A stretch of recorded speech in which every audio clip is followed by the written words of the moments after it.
사랑하는 형제자매 여러분, 그리고 진리의 말씀을 사모하는 모든 분들께 주님의 이름으로 평안을 전합니다. 오늘 우리가 함께 묵상할 주제는 바로 인내입니다.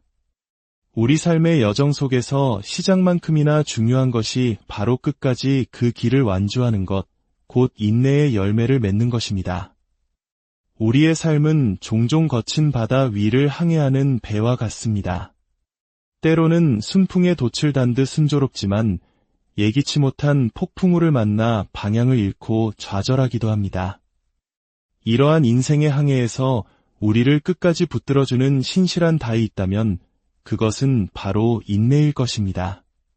본격적인 말씀의 여정을 시작하기에 앞서 이 말씀이 여러분의 영혼의 단비가 되고 삶의 등불이 되기를 소망하신다면 잠시 시간을 내어 구독과 좋아요를 통해 이 은혜의 통로를 더욱 넓혀주시길 부탁드립니다. 여러분의 작은 손길 하나하나가 어둠 속에서 길을 찾는 또 다른 영혼에게 빛을 전하는 귀한 사역의 일부가 될 것입니다. 이 귀한 사역에 동참하시는 모든 분들의 가정과 삶 위에 하나님의 크신 축복과 평강인을 함께 하시기를 기도합니다. 오늘 우리가 함께 나눌 말씀의 중심에는 19세기 영국의 위대한 설교가였던 찰스 헤돈 스펄전 목사님의 깊은 통찰이 담겨 있습니다. 그는 마태복음 10장 22절 끝까지 견디는 자는 구원을 얻으리라는 예수님의 말씀을 통해 우리에게 인내의 중요성을 역설합니다. 이 말씀은 본래 주님의 이름으로 복음을 전하기 위해 파송되었던 12 사도들에게 처음 주어진 것이었습니다. 아마 그들의 마음속에는 세상의 명예와 존경을 얻게 될 것이라는 화려한 환상이 자리 잡고 있었을지도 모릅니다. 아담의 후손들에게 구원의 첫 소식을 전하는 선구자가 된다는 것은 실로 엄청난 영광이었으니까요. 하지만 우리 주님께서는 그들이 치러야 할 대가를 계산하지 않은 채 사역을 시작하지 않도록 그들이 마주하게 될 냉혹한 현실을 아주 상세하게 설명해 주셨습니다. 그리고 사역의 시작이 아니라 끝까지 견디는 그 인내의 과정이야말로 진정한 상급을 가져다 줄 것임을 분명히 하셨습니다. 끝까지 견디는 자는 구원을 얻으리라. 이 말씀은 오늘날 복음 사역에 갓 부름받은 모든 젊은 사역자들에게도 동일하게 적용됩니다. 만일 쟁기에 손을 대는 것만으로 하나님의 부르심을 증명할 수 있다면 얼마나 많은 이들이 사역자로 인정받겠습니까? 하지만 안타깝게도 너무나 많은 이들이 뒤를 돌아보며 하나님 나라에 합당하지 않음을 스스로 증명하고 맙니다.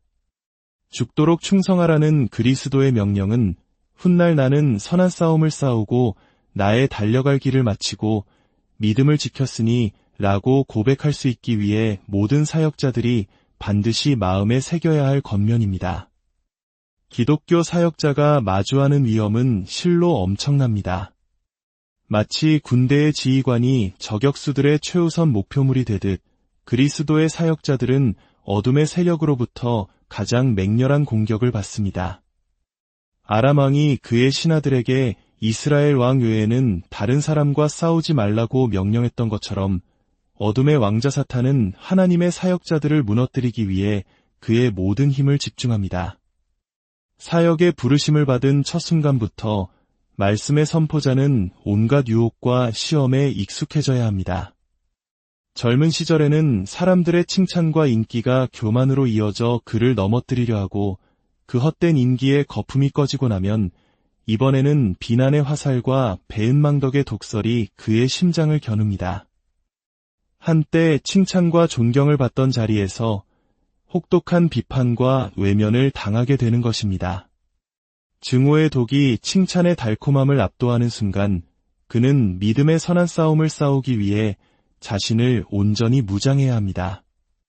매주일 새로운 말씀을 준비하고 하나님의 시선 앞에서 양떼를 이끌며 수많은 영혼들을 돌보는 일, 우는 자들과 함께 울고 기뻐하는 자들과 함께 기뻐하며 초신자들에게는 자상한 아버지가 되고 이선자들에게는 엄격하게 책망하며 믿음에서 멀어진 자들을 신실하게 대하고 영적 쇠퇴의 첫 단계에 있는 이들에게는 엄숙한 권위와 아버지의 슬픔으로 말하는 것. 이 모든 영혼에 대한 책임을 지고 살아가는 것은 그가 아직 젊다 할지라도 그를 늙게 만들고 그의 얼굴에 깊은 고뇌의 주름을 새기기에 충분합니다. 만일 사역자가 넘어진다면 어떻게 될까요? 뾰족한 산꼭대기에 서 있다가 내던져진다면, 미끄러운 곳에 서 있다가 비틀거린다면, 깃발을 든 기수가 쓰러진다면 교회에는 얼마나 큰 해악이 닥치겠습니까? 대적들 사이에서는 환호성이 터져나오고 블레셋의 딸들은 춤을 출 것입니다. 하나님의 깃발이 먼지 속에 더럽혀지고 예수님의 이름이 진흙탕에 던져지는 것입니다. 사역자의 타락은 마치 집의 기둥이 흔들리는 것과 같아서 건물의 모든 돌 하나하나가 그 충격을 느끼게 됩니다. 하지만 형제자매 여러분, 끝까지 견디는 사역자의 모습은 얼마나 영광스럽습니까? 저는 지금 제 마음속에 한 분의 초상화를 그리고 있습니다. 바로 저의 할아버지이십니다. 그는 젊은 시절부터 말씀을 전하기 시작했습니다. 주님을 사랑하고 교회를 섬겼던 조상들의 신앙을 이어받은 그는 거룩한 열정으로 불타올랐습니다. 그는 한 곳에서 50년 이상을 변함없이 사역을 감당했습니다. 그의 진지함과 건전한 교리는 국내외에서 많은 영혼을 주님께로 인도하는 데 사용되었습니다. 그는 비방과 모함에 시달렸지만 묵묵히 자신의 삶으로 모든 것을 이겨냈습니다. 그는 자신을 비난하던 적들보다 더 오래 살았고 한 세대의 친구들을 먼저 떠나보냈지만 마지막 순간까지도 따뜻한 마음을 가진 많은 이들에게 둘러싸여 있었습니다. 80의 나이에도 그는 설교를 멈추지 않았고 건강이 쇠약해졌을 때에도 젊은 시절처럼 기쁨과 활기가 넘쳤습니다. 마지막 임종의 순간 그는 제게 이렇게 말했습니다. 나는 내 평생 하나님에 대한 나의 증언이 핵심 교리에서 단 한 번도 바뀐 적이 없다고 믿는다. 경험은 더 깊어졌지만 처음 그날부터 지금까지 나는 성도들에게 새로운 교리를 가르칠 필요가 없었다. 나는 은혜의 교리를 굳게 붙들었고 이제 그 교리를 그 어느 때보다 더 사랑한다고 말할 수 있다. 그는 마지막 순간까지 그리스도의 귀중하심과 성도의 안전함, 그리고 약속의 진실함과 하나님의 신실하심에 대해 감미롭게 이야기했습니다. 그리고 조용히 그리스도 안에서 잠들었습니다. 하나님께서 우리에게도 숨쉬는 마지막 순간까지 말씀을 전하며 하나님의 진리 안에서 끝까지 견딜 수 있도록 허락하시기를 기도합니다. 그리고 이 끝까지 견디는 것은 단지 사역자들만을 위한 교훈이 아닙니다. 마태복음 24장에서 예수님께서는 모든 제자들을 향해, 즉 오늘날을 살아가는 우리 모두를 향해 동일한 말씀을 하십니다. 거대한 성전도를 보며 감탄하는 제자들에게 주님은 다가올 환난의 때를 경고하셨습니다. 많은 거짓 선지자가 일어나 사람들을 미혹하고 대부분의 사람들의 사랑이 식어갈 것이라고 말씀하시며 오직 끝까지 견디는 자만이 구원을 얻으리라고 경고하셨습니다. 그렇습니다. 이 엄숙한 진리는 우리 각자에게 적용됩니다. 목회자로 부름받지 않았을지라도 모든 기독교인은 각자의 삶의 자리에서 예수님을 증거하고 빛과 소금의 역할을 감당하도록 부름받았습니다. 우리에게는 교회를 돌봐야 할 책임은 없을지 몰라도 사업과 가정이라는 훨씬 더 무거운 짐이 있습니다. 우리는 세상과 뒤섞여 살아가며 경건하지 않은 사람들과 어울려야만 합니다. 일주일의 엿새는 우리의 본성과 맞지 않는 공기 속에서 걸어야 하고 사랑과 선행을 격려하기는커녕 우리를 시험에 들게 하는 말들을 들어야 하며 혐오스러운 행동의 본보기들을 보아야 합니다. 이것이 바로 어린 양을 따르는 자들의 운명입니다. 사탄은 신실한 성도 한 사람이 얼마나 유익한지, 그리고 일관성 없는 기독교인이 그리스도의 이름에 얼마나 큰 해를 끼치는지 잘 알고 있습니다.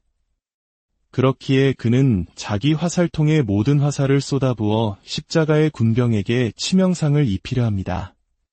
사랑하는 형제자매 여러분, 여러분 중 많은 분들이 저보다 훨씬 오랫동안 신앙생활을 해오셨습니다. 여러분은 기독교인의 삶이 얼마나 치열한 투쟁인지 잘 알고 계실 것입니다. 죄와 피 흘리기까지 싸워야 하며 밖으로는 세상과 안으로는 자신의 연약함과 끊임없이 싸워야 합니다. 어쩌면 지금도 사도 바울처럼 오호라 나는 곤고한 사람이로다. 이 사망의 몸에서 누가 나를 건져내랴라고 부르짖고 있는지도 모릅니다. 기독교인의 여정은 영광의 항구에 도착할 때까지 결코 멈추지 않는 싸움이며 폭풍우 치는 바다를 계속해서 항해하는 것입니다. 그러나 하나님께서 여러분을 지키시고 여러분이 영혼을 그분께 맡겼다면 그분은 반드시 여러분을 끝까지 지키실 것입니다. 그리고 얼마나 큰 영광이 여러분을 기다리고 있는지요. 그러므로 인내는 참된 성도를 구별하는 표지입니다. 어떻게 진짜 기독교인을 알아볼 수 있을까요? 말로 어느 정도는 그렇지만 말은 종종 마음을 반영하지 못합니다. 우리 주님은 그들의 열매로 그들을 알리라고 말씀하셨습니다. 하지만 한 사람의 열매는 하루 이틀 지켜보는 것만으로는 알 수 없습니다. 10년, 20년 혹은 30년 동안 한 사람의 삶의 과정을 주에 깊게 지켜볼 때 그가 성령을 통해 은혜의 열매를 맺는 것을 본다면 우리는 비로소 안전한 결론을 내릴 수 있습니다. 세상의 모든 비유가 이를 증명합니다. 달리기 경주에서 누가 우승자입니까? 출발선에선 알 수 없습니다. 오직 결승선을 통과하는 자만이 우승자입니다. 집을 짓기 시작했다고 해서 건축가라고 할 수 있습니까? 건물을 완성해야만 진정한 건축가입니다. 전쟁에서 단 한 번의 돌격에 성공했다고 해서 이대한 전사라고 칭송합니까? 전쟁 전체에서 승리해야 진정한 정복자입니다. 인내는 이처럼 우리 신앙의 진정성을 증명하는 유일한 시금석입니다. 그리고 바로 이 인내야말로 우리의 모든 영적 대적들이 공격하는 목표물입니다. 세상은 우리가 잠시 기독교인인 척하는 것에는 반대하지 않습니다. 다시 세상과 손잡고 예전처럼 돌아온다면 세상은 기꺼이 우리를 용서할 것입니다. 세상은 때로는 박해와 조롱으로, 때로는 달콤한 유혹으로 우리를 다시 자신의 품으로 끌어들이려 합니다. 우리의 육신 또한 인내의 적입니다. 이만하면 충분해. 기독교인으로 사는 건 너무 힘들어 라고 속삭입니다. 나태함은 우리를 주저앉히려 하고 정욕은 끊임없이 자신을 만족시켜 달라고 외칩니다. 그리고 악마가 있습니다. 악마는 천국은 없어, 하나님도 없어.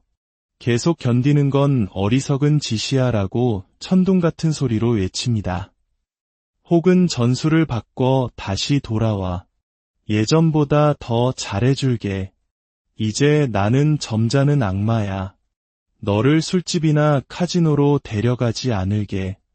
그저 세상의 즐거움을 사랑하는 품이 있는 사람이 되게 해줄게라고 유혹합니다. 이처럼 세상과 육신, 그리고 마귀라는 이 사악한 삼위일체는 모두 기독교인의 인내를 공격합니다. 그들은 우리의 사역에 대한 인내, 고난에 대한 인내, 헌신에 대한 인내, 그리고 교리에 대한 인내를 무너뜨리려 합니다. 다른 사람들도 다 저렇게 사는데 왜 너만 유별나게 구느냐고, 오래된 교리는 이제 버릴 때가 되었다고 속삭입니다. 하지만 사랑하는 여러분, 바로 인내야말로 그리스도의 영광을 드러내는 통로입니다.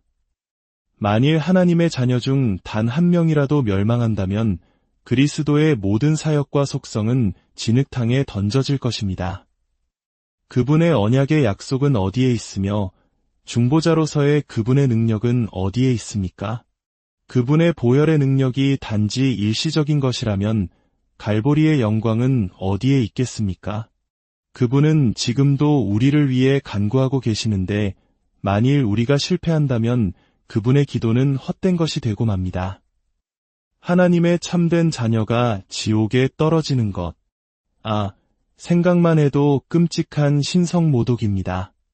지옥에서는 웃음소리가 터져나오고, 보라, 내가 전능자의 손에서 먹이를 빼앗았다.